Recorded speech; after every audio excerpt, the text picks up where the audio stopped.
I freaking went to Japan with Lifesteal, but that's besides the point. Japan is literally one of my number one go-to spots ever, and I freaking did it. Actually, when I said besides the point of like Lifesteal, that's actually not true, because getting to go to a place that is just absolutely on the top of your bucket list with a bunch of friends, I mean, like, it was just absolutely incredible. Honestly, this commentary video is going to be more so just an overall sort of reaction slash feedback slash, I don't know, just everything that's on my mind of the entire trip. And then if there's any particular stories that really popped out to me, I'm probably going to do separate videos of those, because I mean, some of these stories are actually really long, and they go on for a while, and there's just like a lot of context that goes with it. So anyway, yeah, I mean, very first thing that I need to talk about Japan is just how freaking ridiculously cheap the food is there. Oh my gosh.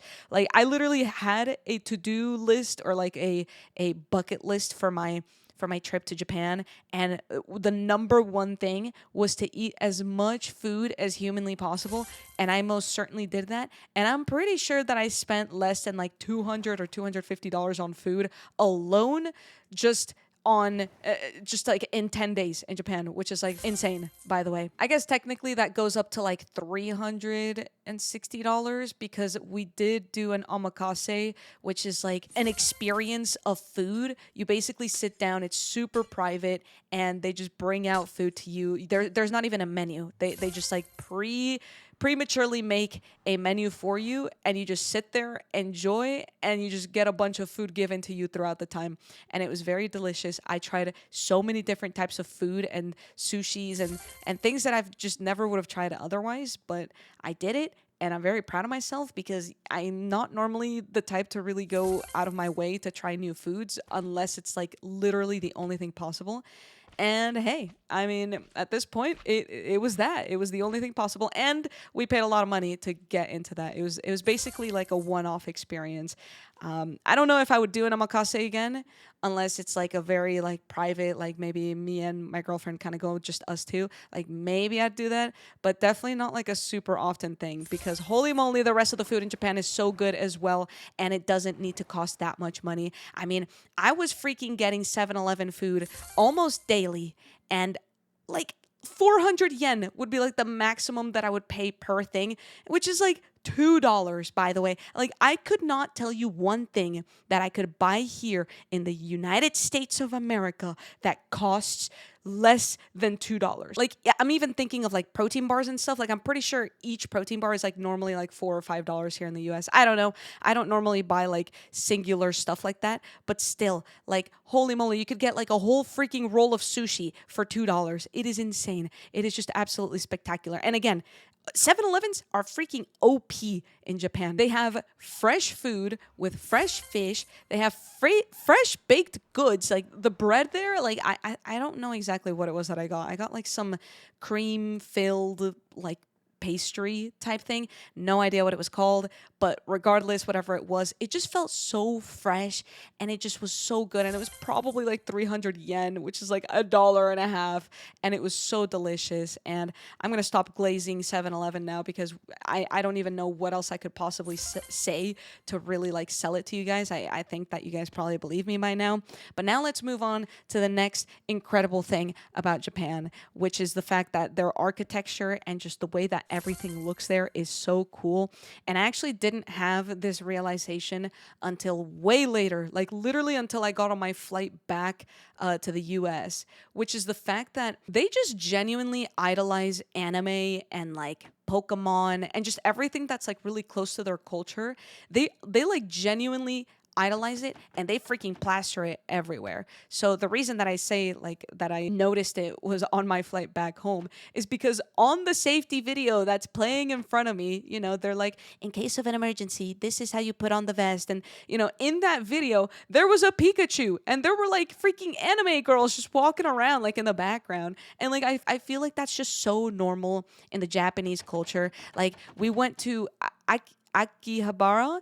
I don't know if that's how it's pronounced. I apologize. But it's basically like a city of just anime and Pokemon and Hello Kitty and maid cafes. And I just feel like like all of that is so normal in Japan. Like here in the US, I feel like you don't just see like SpongeBob and like Sweet Life of Zach and Cody and any of those things like plastered around anywhere unless you go to specifically like a Universal or I don't know, like a Disney cruise or something. Like I feel like those are the only instances where you see those things, but you don't just see them in the city. And like holy moly, like in Japan it's just like super normal and like everyone loves it. It doesn't need to be just like a kids thing. Like even adults and you know teenagers and everyone in between and outside of that scope, they all love it. And I think that that's absolutely wonderful. Like really just embracing the culture. Okay, the next thing that I have to talk about is just like so important, which is really close to me because I've actually talked about this before on my main channel, like genuinely ages ago, like probably like 9 years ago now, when I used to make commentary videos on my main channel, which is the fact that Japan, they just freaking have bidets everywhere. Going to a bathroom literally anywhere in Japan is such a pleasant experience. I literally every single bathroom that I went to had a bidet, or I mean at least like maybe not all of them looked like super duper fancy, but like they all had the buttons that are super important to me. And just like the fact that it's like so private there, like none of the freaking stalls in a public bathroom, like it's not like you can peek into it. Like they're all super private. I think that's just a very America thing. Like I know in the UK and other places it is a bit more private, but the fact that you even have a freaking bidet is so nice. I love bidets. Honestly, I used to have one installed on my actual toilet. Not like the fancy ones that they have in Japan, just like one that I literally bought from like the Ludwig company. And ever since we moved, I haven't reinstalled it. So I actually need to lock in and do that. Now I'm inspired and I probably will do it literally tonight. But yeah, absolutely. Like, okay, if you guys don't use bidets, maybe it like might sound a little bit weird to you, but like, it's just so nice. I can't remember who it was that said it during the trip, but like think about it like this. Like when you finish using the bathroom or like I don't know, maybe you were like touching things that you don't like to touch when you're out and about and you wash your hands, it's not like you just wipe your hands with a paper towel. No, you spray it with water and you wash it and then you wipe it clean. And I feel like that's kind of the equivalent. That's really nice with toilets. I don't know. I feel like maybe I'm going too deeply about this. I apologize. A little bit TMI there, but I don't know. I think bidets are awesome. And even the crazy shock factor was going to the airplane bathroom, and even the airplane bathroom has a bidet. Like, come on, guys. If you can fit a bidet on a airplane bathroom, we can literally do it anywhere. We just don't care enough here in the US, and I think that we should change that. Okay, last thing that I really want to mention about Japan that I really love is just the nature there. I think I got really lucky and we went during a time that was just absolutely spectacular. It was during the cherry blossom season, so there were so many trees that were just pink, and I don't think I've ever just genuinely seen just a bunch of pink trees like that. Just that alone was so cool. But even just seeing like the old temples and the shrines, like there were a few times, like I know I went on this trip with like a bunch of the Lifestealers, but there was a good amount of time where I would just walk off on my own and I would just find myself in front of a shrine or like some temple looking areas, and it's just so cool. Like the fact that that is just like people's normal day-to-day life is incredible, and like I'm just sitting here like freaking idolizing it like crazy, but it's true. Like it's just like here in the US you just don't see that. In the US all you see is parking lots and freaking people walking around all crazy, and all the buildings look exactly the same. Meanwhile, in Japan, I don't even think I saw a singular, like, genuinely large parking lot. Obviously, I saw parking lots in, like, the more residential areas that were still pretty small, but, like, not like the giant parking lots that we have here that's just, like, genuine, like, acres of land of just parking lot. I did not see any of that in Tokyo or Osaka. I actually have no idea where they park those cars now that I'm thinking about it. But yeah, back to the nature bit, like, they just genuinely, like, actually care, I think, is what it seemed like to me, just from a touristy perspective. They actually care about preserving the nature. And, you know, we went into like some bamboo forests and we went here and there. Like we definitely did quite a lot, especially in Osaka. In Tokyo, we definitely stayed more in the city. And Osaka just had so many beautiful, beautiful views. And oh my gosh, the one that made me cry, Mount Fuji. Oh my gosh. We didn't see it on the bullet train up to Osaka or down to Osaka. I don't know geographically where it was. I think it's just down and to the left. But anyway, on the way to Osaka, I didn't see Mount Fuji because it was a rainy day. It was cloudy. We just really couldn't see anything. And also, I think I fell asleep. So I definitely wouldn't have seen it. But on the way back to Tokyo, I was on the bullet train by myself because the rest of the Lifestealers had already left. And I look up, I'm trying to read my book, and I see like people kind of shuffling around. I look up, I look out the window, and holy cow, it was such a mesmerizing view.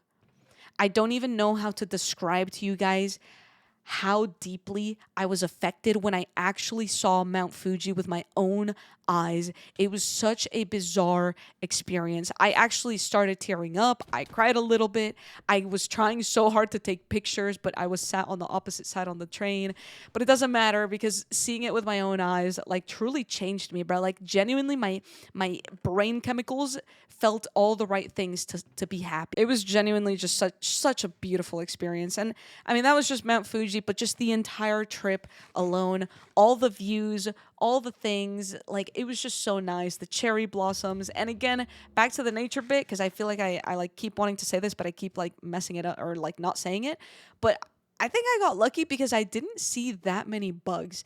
And I know, especially from watching anime, that there's so many bugs in Japan, especially like cicadas and stuff. But I didn't see any bugs. So hashtag thankful for that because I'm like horrified of bugs. Maybe I saw like a bee or two, but like that's besides the point. Like I was totally chill. Point is that Japan is absolutely beautiful, incredible. I really want to go back. Hopefully I get to go back with my girlfriend because I think that would be really, really cool. And there's still quite a few things that I haven't done in Japan yet, especially like touristy stuff, but also non-touristy stuff. And I don't know, there's so much that I look forward to. So you guys let me know, actually, have you guys been to Japan, and what was your favorite thing you did there? Because I need to start making a list of what to do next time I go. I don't know when it'll be, but I know that it'll be soon. More stories to come. Peace out.